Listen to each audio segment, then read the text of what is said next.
I'm Austin from freshness.com, and I'm here today to give you some quick tips as to how to maintain your Christmas tree all the way into the new year. Step 1 is to buy a fresh Christmas tree. And what I mean by that is to go down to a local Christmas tree farm and find the perfect tree for you, have them cut it down, and then just bring it home. There's nothing better than that. You get to support local business, and you're guaranteed as to when your tree was actually cut down because you actually saw it get cut down. So, let's say you can't buy a fresh Christmas tree, you have to buy a pre-cut one.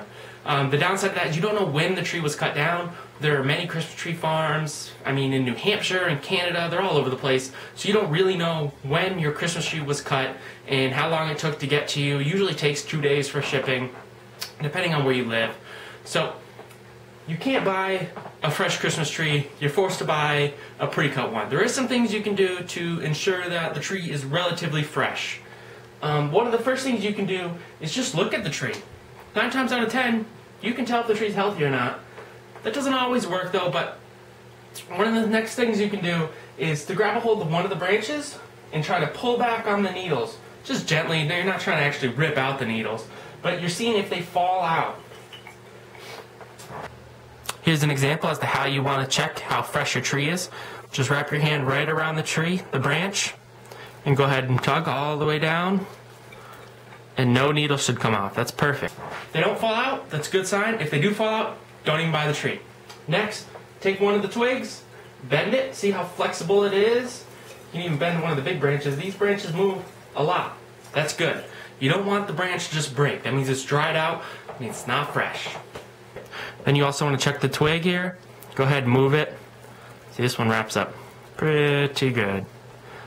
That means it's fresh. Step 2. So, you bought a pre-cut tree. One of the first things you want to do as soon as you get home is to make a new clean cut on the bottom.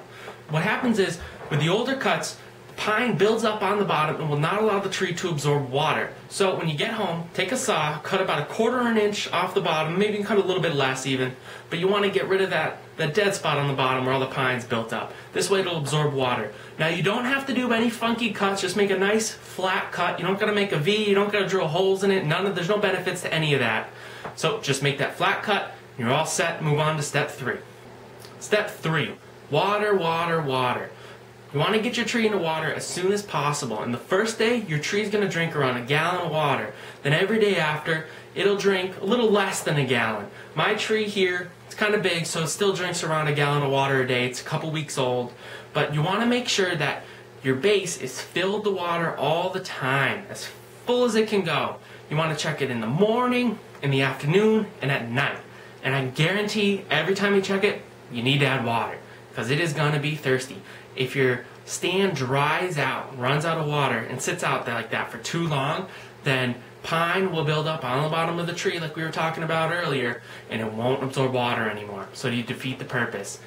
Also, as a note, you don't need to add any chemicals to the water. Water is fine. It'll do its job. There's no need for additives. That's just a waste of money. That's all it really is. So, we move on to step 4. Step 4 is an easy one. Almost everybody knows it. Just keep your tree away from heat. Radiators, floorboard heaters, space heaters, keep them away. It's going to dry out your tree and then turn it into a huge fire hazard. So, you follow all these tips and your tree will make it well into the new year. Thanks for watching. Again, I'm Austin from creationhouse.com.